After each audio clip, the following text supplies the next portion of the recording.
I was looking at a graph yesterday that just came out on glyphosate contamination in the highest levels in the country, like where they are.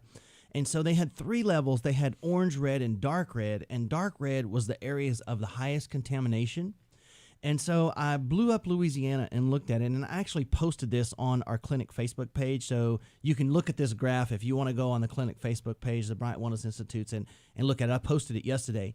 And so there's a swath of dark red, which is the highest Roundup contamination, that starts in Alexandria, and it almost follows Highway 49. It goes all the way through, like, that Karen Crow area, Alexandria, all the way down, all the way through Lafayette and into New Iberia. And I guess that's because that's where sort of that agricultural pathway is. Mm-hmm. And I mean, we're literally right in the middle of the highest level of Roundup contamination of anywhere tested in the United States. What a surprise. And so they found at least 70 crops that contain high levels of Roundup, everything from fruits, nuts, wheat, barley, soy, corn, canola oil. This is what all our food is made of. So even like the packaged foods are made from these corn, soy, wheat type products. And they tested cereal like Cheerios. They found 1,125 parts per billion in Cheerios. And they even found 275 parts per billion in Kashi bars. Now, I eat Kashi products all the time because that's supposed to be the organic, clean ones. Yeah, that's health food. Yeah, and they still found 275 parts per billion in that. So they found high levels 275 parts per billion? See, now that doesn't sound like that much. Shouldn't the human body be able to compensate for that? Well, yes, if you take just that by itself, but when you add that up, and it's in everything we eat, it accumulates. And then when you add that our livers are already bombarded by all the other toxins, and that our bodies aren't able to properly get rid of these things fast enough, it is to where it adds up. If it's it was never just one thing. Yeah, if it was just that, then yes. But when you accumulate, it's in everything, and it adds up, and our livers aren't able to keep up because they're already unhealthy to start with, then so they're starting to tell patients now they have something called fatty liver. A lot of my patients are coming in saying, well, my doctor told me I have fatty liver. Well, what did he say that meant? Well, he didn't say. Well, what can he do about it? He didn't say he could. What fatty liver means is that people are getting cirrhosis of the liver, but that they're not alcoholics. So our livers are so bombarded by toxins, if you look at it, it's like they have cirrhosis of the liver, but it's just they're not alcoholic. It's not from alcohol damage. It's from everything else. And so we're starting to hear patients that say they have quote unquote like fatty liver all the time. So since Roundup now causes leaky gut syndrome and it destroys the lining of the digestive tract, I would say that almost all Americans have some level of leaky gut syndrome now. And that is where, like I said, the food enters the bloodstream early without being properly broken down. So I would be willing to bet that almost everyone listening has some level of leaky gut syndrome, some worse than others. But this causes allergies, bloating, digestive problems, inflammation diseases like autoimmune diseases and cancers.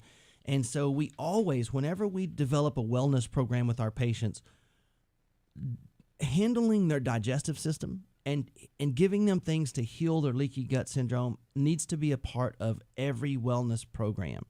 Even if the patient doesn't have a lot of digestive issues or they don't think their digestive tract is unhealthy, what they don't realize is leaky gut syndrome can show up as joint pain. It could show up as food allergies.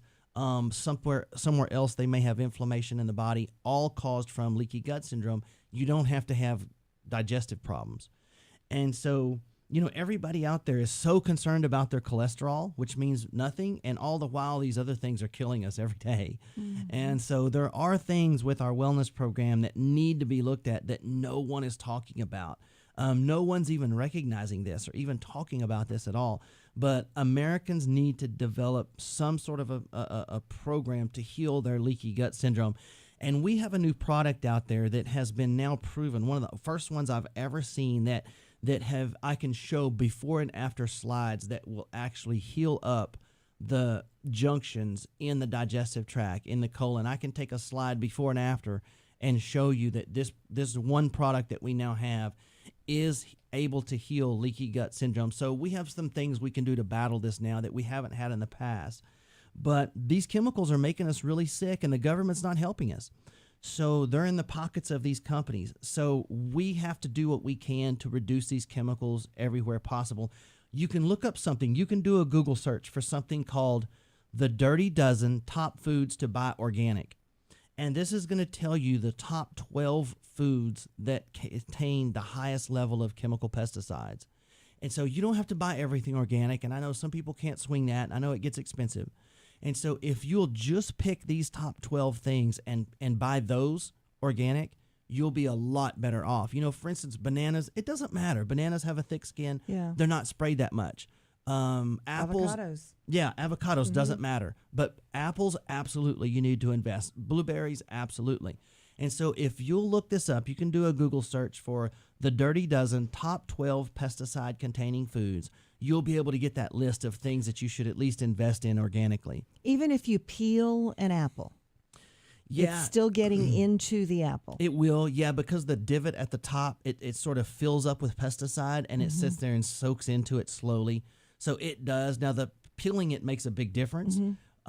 But you're better off with that, just spending a little bit of extra, a few extra dollars and getting the organic when it comes to apples and blueberries. And the organic apples look ugly. Yeah.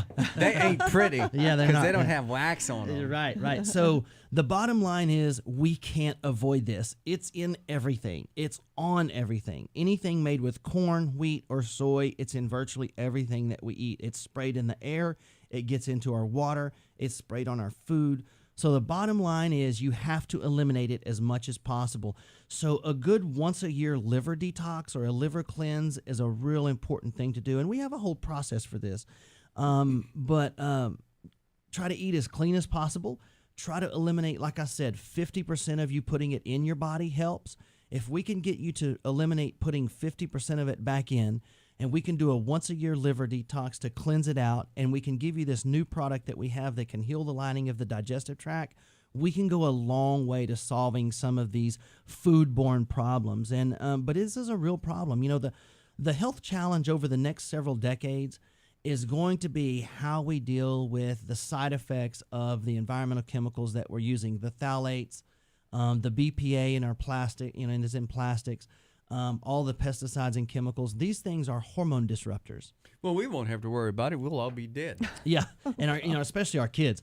And so give that to the next generation. Exactly. So if you'll think about all of the people now that suffer with things like thyroid disorders, hormone imbalances, ADD, depression, anxiety, female issues, hormonal imbalances, these chemicals are what's causing all of that. And so the health challenges have changed a little bit over the last 50 years to a lot of these things that, the medical field says, well, we don't know where this is coming from. We don't know why your thyroid is we don't know why we have so many thyroid disorders these days. Well, this is why, is because these environmental chemicals that we've exposed ourselves to, most of them, if you look up the sheet on them, are major hormone disruptors. So we can go a long way to stopping some of this stuff just by preventing you from putting it in your body and getting what's in there already out. Hey, what's your take on, before you leave, are you about to leave? Yeah. What's your take on coconut water? Yeah, I am leaving, CJ. Here's your hat. Don't let the door hit you. Right? No. Your time is up. Get out. No, I asked politely, are you about to leave? I am about to leave, CJ. I didn't want you to leave without me asking you this. And we've not talked about this, and if you don't know, just tell me, CJ, I don't know. But what's your take on coconut water? Coconut water is good for you. Man, that's the new rage. Huh? Yeah, I mean, I don't think it's quite all as it's like the miracle that some, it's the latest fad. But yeah, it's really good for you. It has healthy fats in it, which is really a good thing. Got a lot of sugar, but it's natural sugar, I guess. It does right? have a lot of sugar, now, yeah. Does it matter if coconut water is not organic? Do you need to look for, you're trying, here you are trying, thinking you're getting something healthy, and right. but coconuts probably aren't sprayed. Shell, so. Yeah, coconuts probably aren't sprayed at all. I don't think they would have a coconut farm where they actually spray chemical pesticides on things very often. I would be surprised. But coconut oil is one of the best things that you can do. Use a lot of coconut oil. I like that better than the coconut water. Well, we all around here, we went and all got us some unrefined coconut oil. Mm-hmm. And we all take it 2 tablespoons. We all? Well, not Debbie Ray. A lot of the guys, because it's supposed to help with memory loss. Yeah. And we're all getting older. We can't remember crap. Yeah. And so, it has it's got you would know, a bunch of health benefits. Yeah. So we take like 2 teaspoons a day. Yeah, that's perfect. Yeah. And but it's so dang nasty. The texture is like, ugh. Yeah. But a lot of people put it in juices and things like that. Yeah, I put it in my protein shakes. I see. Yeah, you do. I don't have time for all that. I got to eat it right out the jug. You know? I'm like, I cringe every day. Yeah. Can you substitute coconut oil for olive oil just in cooking? You can. Yeah, you can. So the thing about cooking oil is you want to know at what heat point it destroys itself. You know, coconut oil cooks at high temperature better because it holds its chain, its molecular chains better. Yeah. And so if you're going to cook low temperature, olive oil is fine. But if you're going to cook something kind of high temperature, you want to do a canola or coconut oil. Huh. Good to know. Good. You ought to do a show on that one day. I have, I think, done that. I think you have, but you could do another one. So now I'm leaving. All right, Dr. Kevin Bryant, Wellness Institute. Thank you, Doc. Wellness Wednesday.